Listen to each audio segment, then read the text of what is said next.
हर हर महादेव। आज आप रसपान करेंगे श्रावण मास महात्म अध्याय 16वां। भोलेनाथ जी कहते हैं, हे देवी, पार्वती जी को बताते हुए कहते हैं कि इस प्रकार परशुराम जी के द्वारा स्थापित रामेश्वर लिंग का दर्शन करें। वह स्थान कोपेश्वर से वायव्य में 130 धनुष की दूरी पर है। जिस समय जन्मग्नि पुत्र परशुराम जी ने पिता की आज्ञा से अपनी माता का वध किया और पिता के अनुग्रह से पुनः जीवित हो गई, उस समय प्रभास क्षेत्र में आकर उन्होंने अद्भुत तपस्या की। वे मेरे विग्रह की स्थापना करके 150 वर्ष तक आराधना में लीन रहे। इससे संतुष्ट होकर मैंने उन्हें मनोवांछित वर दिया और उनके द्वारा स्थापित शिवलिंग में निवास किया। इससे महर्षि परशुराम कृतार्थ हो गए।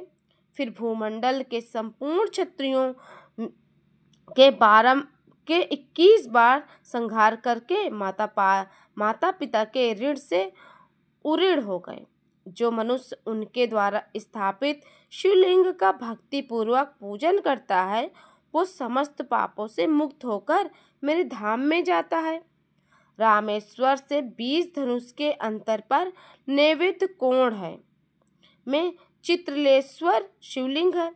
गंधर्वों के स्वामी चित्रांग ने उन्हें उस क्षेत्र को परम पवित्र जानकर वहां शिवलिंग स्थापित किया और बड़ी भक्ति तपस्या करके मेरी आराधना की। जो पुरुष भाव भक्ति से युक्त होकर उस शिवलिंग की पूजा करता है, वो गंधर्व लोक में जाता है और गंधर्वों के साथ आनंद भोगता है। उस स्थान से दक्षिण और नैऋत्य से 16 धनुष के अंतर पर रामेश्वर शिवलिंग है, जिसकी स्थापना रावण ने की थी। वहां उसने भक्ति पूर्वक उपवास करके मेरी आराधना की और गीत वाद्य का आयोजन करके जागरण किया। 15 दिनों तक इस प्रकार की मेरी अर्चना पूजा करने पर आकाशवाणी हुई, महाबाहु दशकरी, मैं तुम पर बहुत प्रसन्न हूँ। मेरे प्रसाद से तीनों लोग तुम्हारे अधीन होंगे। मैं प्रतिदिन तुम्हारे द्वारा स्थापित शिवलिंग में निवास करूँगा।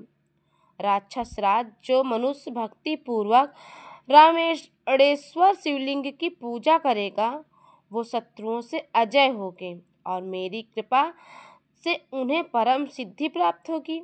ऐसा कहकर मेरी आकाशवाणी मौन हो गई।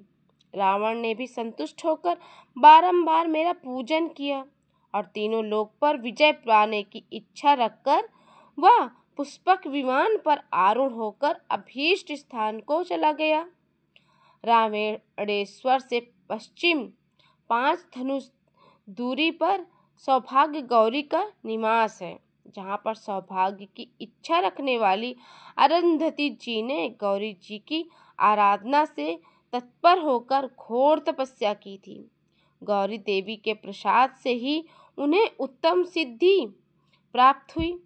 जो माघ शुक्ला तृतीया को माँ गौरी जी की पूजा करता है, वो 7 जन्मों तक सौभाग्यशाली होता है।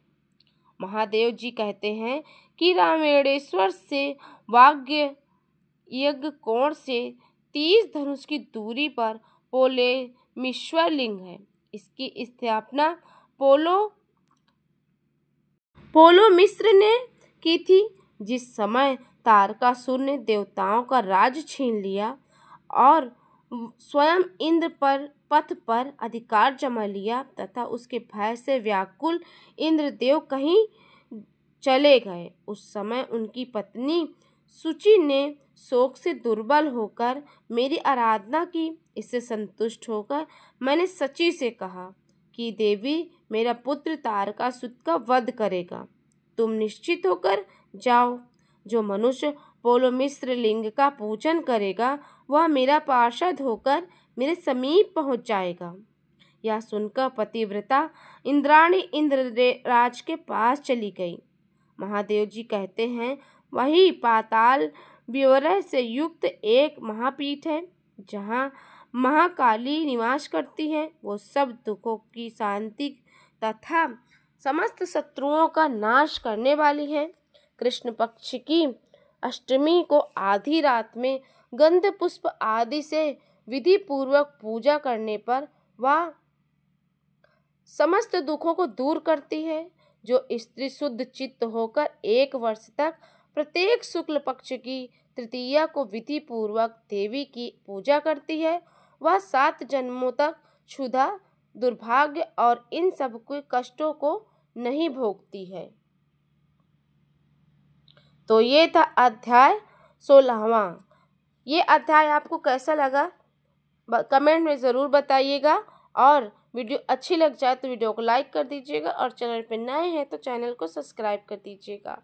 मिलते हैं नेक्स्ट वीडियो में, तब तक के लिए हर हर महादेव, और महादेव की कृपा आप और आपके परिवार पर सदैव सदैव के लिए बनी रहे।